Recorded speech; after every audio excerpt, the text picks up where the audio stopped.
Food, fiber, and fuel. Iowa's Tom Vilsack now administering United States policies enabling feeding, clothing, and augmenting energy demands for this nation and the world. A conversation with former Iowa Governor, now U.S. Secretary of Agriculture, Tom Vilsack, on this edition of Iowa Press. Funding for Iowa Press was provided by Friends, the Iowa Public Television Foundation, Iowa Bankers Association. Iowa banks provide financial services to meet the needs of families, farms, and businesses. More information is available online at myiowabank.com. Iowa Banks, your future, our focus. The Associated General Contractors of Iowa, the public's partner in building Iowa's highway, bridge, and municipal utility infrastructure. Iowa Community Foundations, an initiative of the Iowa Council of Foundations, connecting donors to the causes and communities they care about, for good, for Iowa, forever. Details at iowacommunityfoundations.org.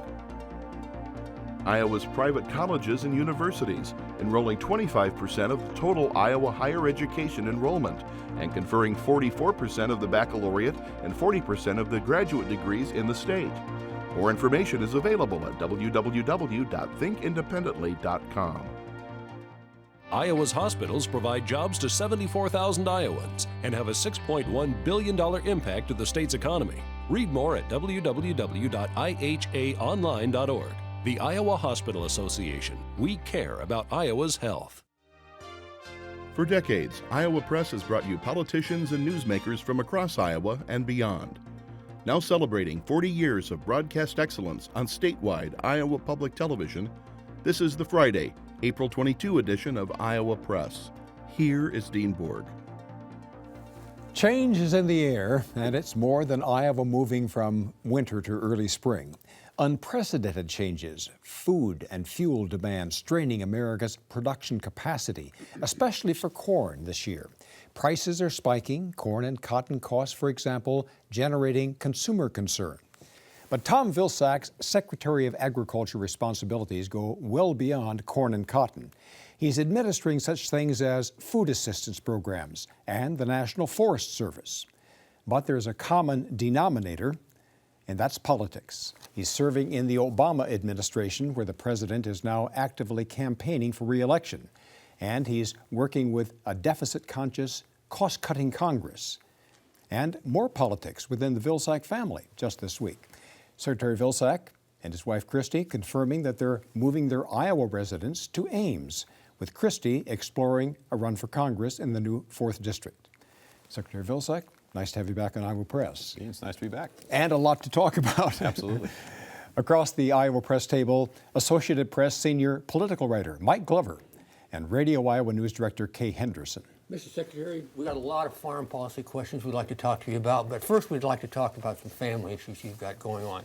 Your wife announced plans to move to Ames, as Dean mentioned, to consider a run for Congress in the 4th District. What went into the making of that decision?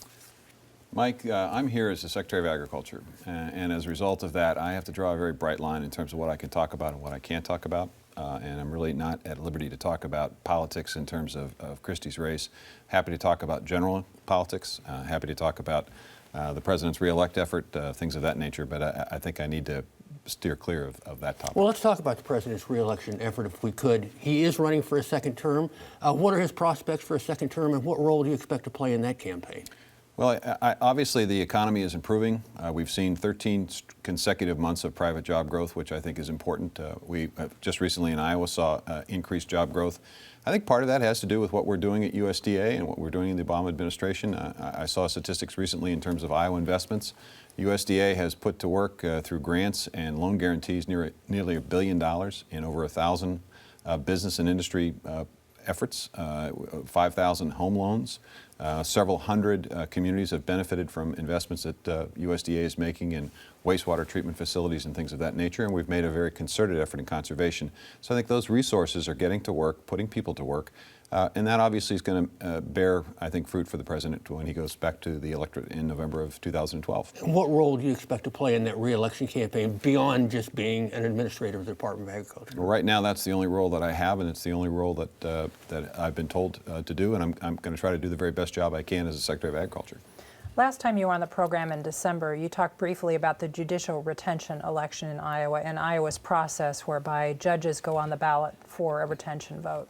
One of the justices that you appointed to the Iowa Supreme Court is on the ballot in 2012. Last week on this program, Terry Branstad said David Wiggins, that's the name of the justice, would face a tough reelection battle, retention vote. What are your thoughts on that? Well, I was actually surprised the governor weighed in on that. I think it's very important that we keep separate the executive branch and the judicial branch. I know Justice Wiggins. He is a very, very sharp legal mind. I think what he did during the course of interviews was to probe, which I think you need to do. Certainly when I questioned potential candidates for office and for judgeships when I was governor, we had probing questions that you needed to ask to get a sense of the candidates. And I think the reality is that Justice Wiggins isn't the only justice on the ballot. And I'm not sure that folks are actually going to be able to distinguish between those that were appointed by Vilsack-Culver administration or those that were appointed by Branstad administration. And I think it's better for the state if we separate the two branches.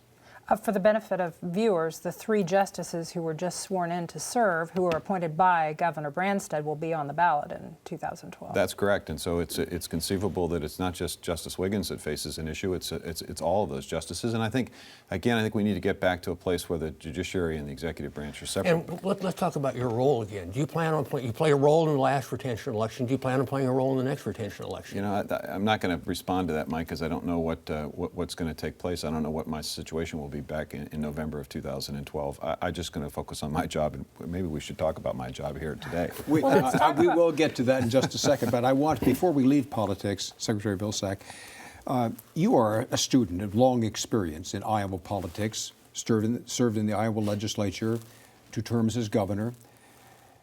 How has the Iowa political climate changed to where it is right now over the time that you were spending as an Iowa office holder? Well, I think the views are sharper and expressed more sharply. It's still, I think, a fairly robust political climate. I mean, Iowans are very politically sophisticated because of the caucus process. They're very engaged, which is a good thing. And I just hope that we continue to focus on the future of Iowa. We lost a member of Congress in part because our growth wasn't what it needed to be, and that takes me back to the need for us to focus on economic development, and my particular area is in rural development.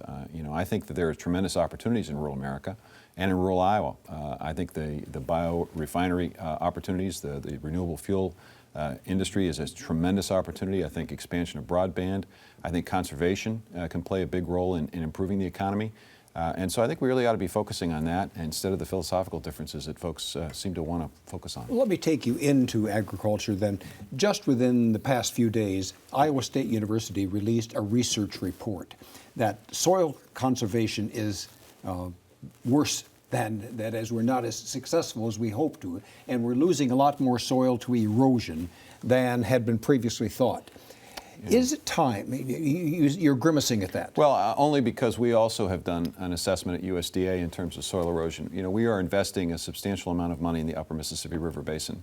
We have a special project over 4 years. We're going to invest $320 million in conservation. What we have found is that in 32% of the land, it is actually making a difference in terms of preventing or eliminating or reducing soil erosion and reducing the amount of nutrients and pesticides that are getting into the water. There's still work to be done. And that's why we're going to continue an aggressive effort, notwithstanding budget constraints. Dean, at the beginning of the program, mentioned corn in particular. And corn stalks aren't that flush, and the growing season sort of has to be perfect for farmers to raise enough corn to meet demand.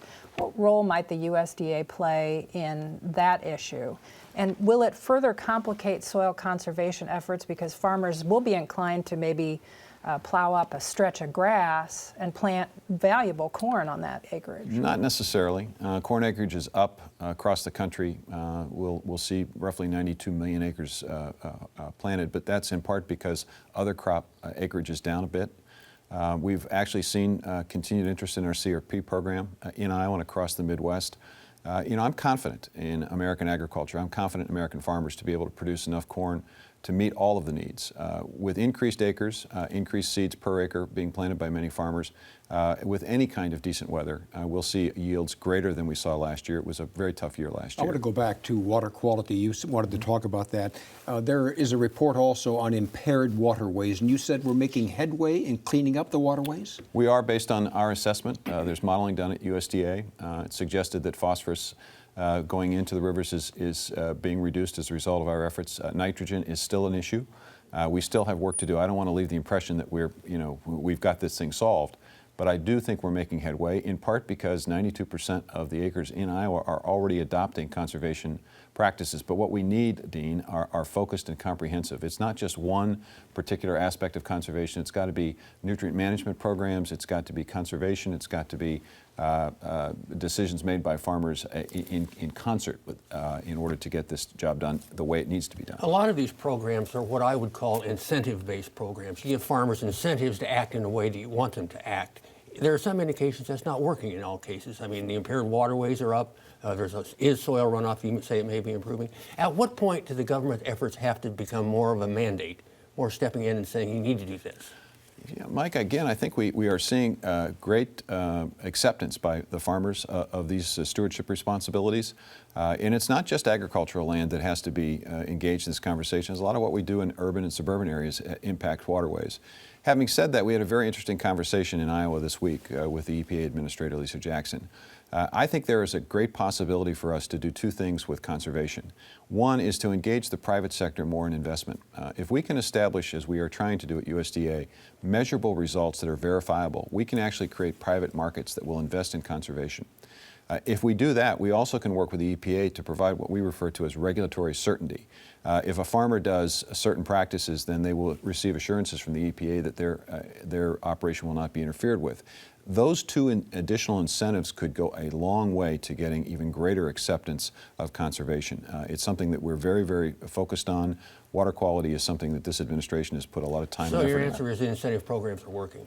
I believe they are, based on our assessment. We actually did an assessment here in the upper Mississippi River Basin. We also did one in the Chesapeake Bay area. And clearly farmers are adopting these practices. The challenge will be for us to be comprehensive, to apply conservation practices with nutrient management plans.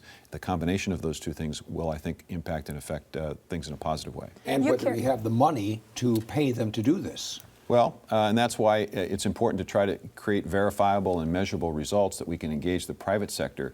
If government doesn't have as much as it used to have to be able to invest in this, then we've got to figure out a way. Conservation needs aren't going to go away. So we've got to figure out a way to encourage private investment. And we're seeing examples of this across the country.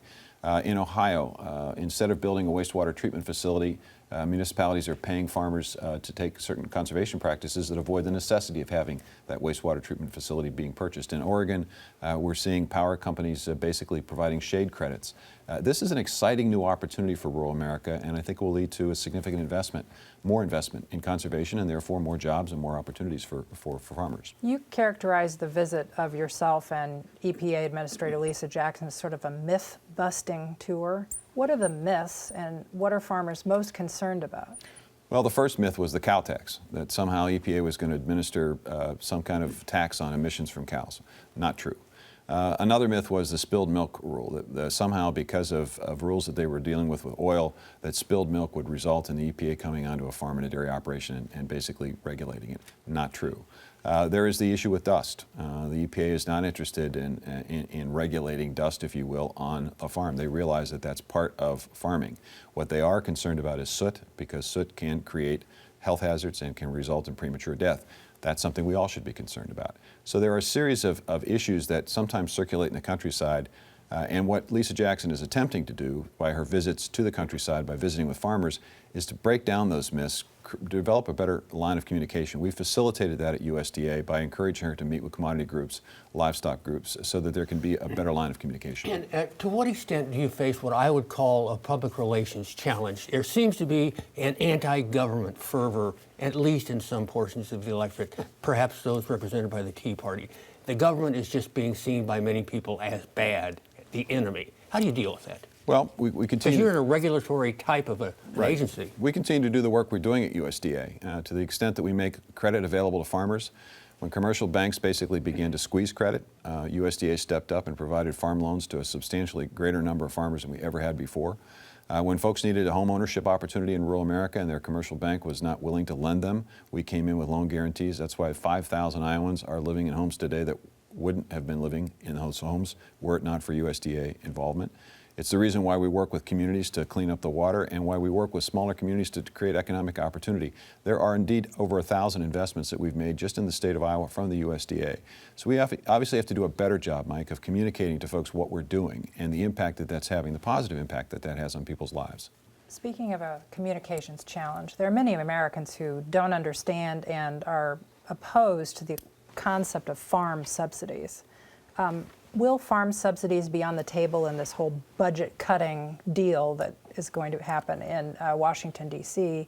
And what should Iowa farmers expect in terms of their crop support? Well, first of all, it's important to define what we mean by ag subsidies. You know, everyone has a different definition. I think what most people are referring to when they use the word ag subsidies are the direct payments made to commodity producers. I think there's no question that that is going to be looked at. And we have proposed and suggested that 30,000 farmers who are currently receiving payments ought not to perhaps receive payments, given the fact that they may be making as much as $750,000 of adjusted gross income from their farming operation and $500,000 from non-farm income, and they're still getting a check from the government. In tight budget times, a lot of folks don't understand that. So I think there's going to be an adjustment. Having said that, it's important to point out that there is a need for a safety net. There are about 900,000 folks who produce most of our food. 600 of those 900,000, even in the best, second best year we've had in 30 years in agriculture, will barely make enough to break even in their farming operations. So the safety net is important to keeping folks on the farm. Talk to Iowa farmers. Well, how will they feel these cuts if there are cuts in subsidies? Will it just be a reduced check they get in the mail? Will farm service operations be closed? How will they feel? Well, we don't anticipate closing any farm service operations. It may very well be that the amount of support that they receive in terms of direct payments may be impacted. But on the other hand, there may be greater opportunities in terms of crop insurance or other risk management tools that we can make available. The key question was put very well at the Farm Bureau Convention in Atlanta several months ago by Bob Stallman when he said, do we want a system, a safety net system that provides farmers a payment every year regardless of how great the year is or how bad the year is, or do we want a system that provides a lot of help when you absolutely need it?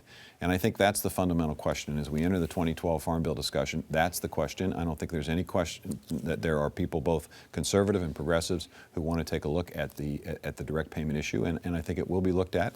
The President's made his position known on that very clearly. Where will you draw a line in, you said it needs to be looked at, that's a term you've used, and indicated that probably those subsidies to a certain extent are going to be changed and in jeopardy. But where will you draw the line? Dean, part of the challenge with the Farm Bill is defining precisely how much you have to play with, if you will, in the Farm Bill, what is referred to as the baseline.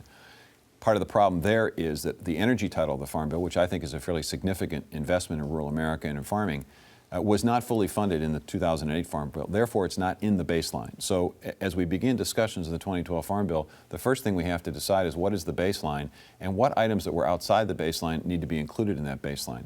So until we know what those answers are, it's difficult to say where you draw the line, okay, or how you draw the line. I do think what's going to happen is that we're going to be focusing more on risk management tools, which when I talk to farmers, they recognize that they've got to be part of a shared sacrifice, shared opportunity environment, and that's what we're living in.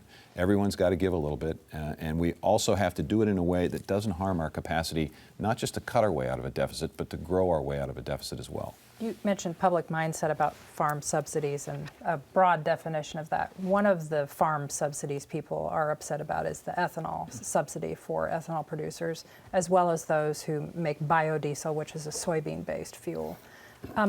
Will those go away? I think over time they may, and frankly, I think they probably should. But over time, I think the critical debate here is whether we create a cliff for these incentives or whether we provide a glide path.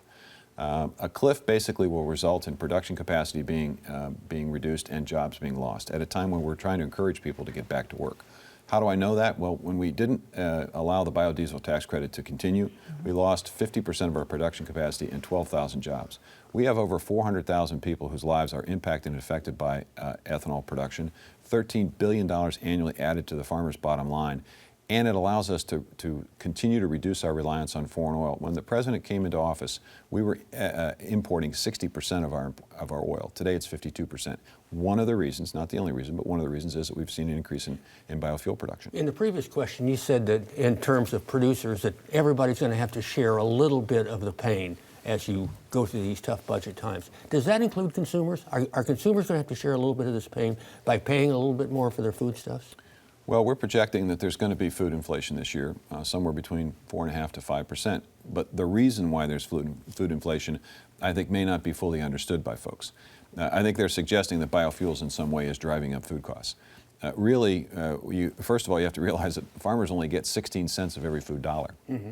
Somebody else gets the other 84 cents. Now, who are those folks? Well, they're people who shelve it, refrigerate it, truck it, process it, package it. A lot of that is driven by energy costs. Mm-hmm. So as oil goes up, food costs are going to go up.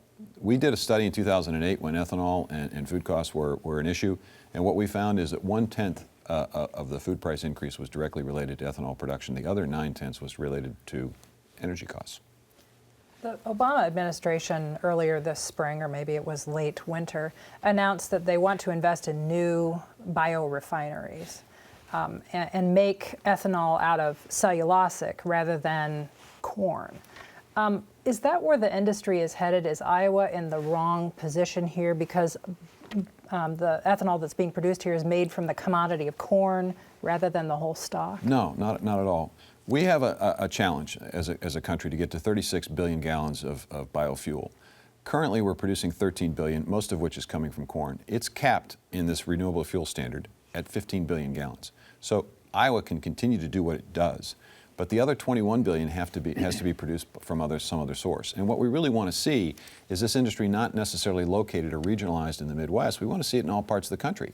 So woody biomass, algae, opportunities to use landfill waste, perennial grasses, all of those things are currently being looked at in a pilot stage. What we are now going to do is to take some of those pilots and make them into commercial-sized operations. Again, the key here is rural development. $100 billion of capital investment when we get to 36 billion gallons, 1 million new jobs in rural America, and a substantial reduction in our reliance on foreign oil. At one point, America was viewed as the country that fed the world. We grew all the food that was produced, or the bulk of it, around the world. How are we doing in the increasingly competitive international marketplace? I mean, we could see in a lot of places like Brazil, where we're seeing some serious competition. Our exports this year will be the highest they've ever been. We will sell $135 billion worth of agricultural products and commodities, $20 billion more than last year, and last year was a record year. This is going to put people to work, and it's obviously going to improve bottom lines for farmers. And when we approve the free trade agreements in Korea, Colombia, and Panama that recently have been negotiated by the administration, we're going to see an ever-increasing commitment to exports. Strong export opportunities. So that's really important for large-scale agriculture that we continue exports. Is there anything you can do other than those trade agreements to increase exports? Well, there are a number of things that we are currently doing. We have a foreign ag service as part of USDA. We are in 90 offices around the world. We are engaged in trade shows. We are involved in taking people to foreign countries. I travel from time to time to a foreign country as part of trade missions. There's a wide variety of ways in which we are selling the American brand of agricultural products, and we're also reducing barriers that exist in many countries to our products. We're negotiating right now with China and with Japan and Mexico to reopen beef markets that have been closed for some time. So there's a great deal of work that we do in that export area, and one of the reasons we've seen an increase in exports is because our work is being successful. Having said that, we also have a humanitarian responsibility, and our responsibility is a partnership that we have with the State Department and USAID in what we call Feed the Future initiative. And that's designed to move away from just simply providing part of our surplus to the rest of the world and encouraging the rest of the world to embrace agricultural production techniques and technologies that will allow them to be more productive as well. We're told that corn stock reserves right now are really tight, and that we need almost perfect weather growing season in order to meet the corn demands for food, cornflakes, fuel, ethanol, and exports, and for livestock feed.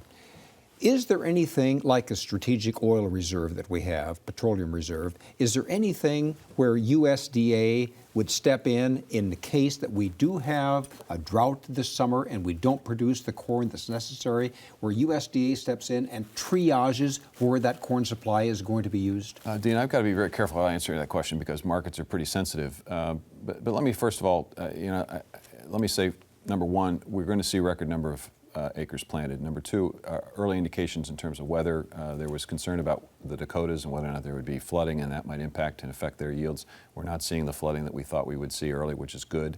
We know that there are going to be more seeds per acre planted, and so our expectation is the yields are going to be better. They were not very good last year in part because of weather.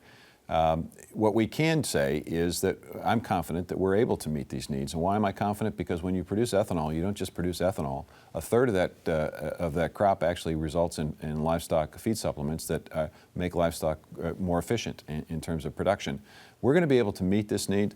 I am not one of these individuals that is trying to put limits on American agriculture. It's very surprising to me that there's so many people in America today that somehow think American producers are not up to the challenge. They have always been up to the challenge. We're continuing to see embracing new technologies. We've not yet reached the top in terms of corn yields. Just to give you a sense, in my lifetime, since it's around your birthday, so we'll talk about lifetimes here. In my lifetime, corn production's up 334%. Bean production up 200%, wheat production 200%. It's a remarkable story that oftentimes doesn't get fully appreciated by the consumer. To Mike's point, consumers are currently only spending about 7% of their paycheck for food in this country, and I'll tell you, that is a luxury that no other group of people on the earth just enjoy. Just a few seconds left. If there is an Obama second term, will Tom Vilsack be Agriculture Secretary in that term? I have a very large certificate that President Obama and Secretary Clinton signed that said I serve at the pleasure of the President. I think that's his call, not mine. Thank you, Secretary Vilsack, for coming back to Iowa and to spending time with us. You bet. We'll be back next weekend, usual Iowa press times at 7:30 Friday night, as you know, and 11:30 Sunday morning. For today, I'm Dean Borg, and thanks for joining us today.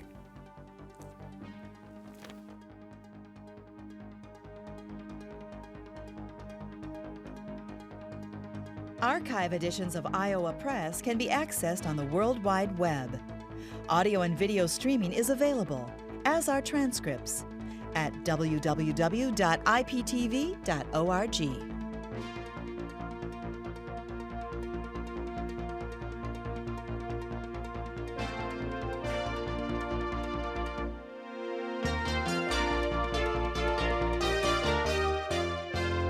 Funding for Iowa Press was provided by Friends, the Iowa Public Television Foundation, Iowa Bankers Association. Iowa banks provide financial services to meet the needs of families, farms, and businesses. More information is available online at myiowabank.com. Iowa Banks, your future, our focus. the Associated General Contractors of Iowa, the public's partner in building Iowa's highway, bridge, and municipal utility infrastructure.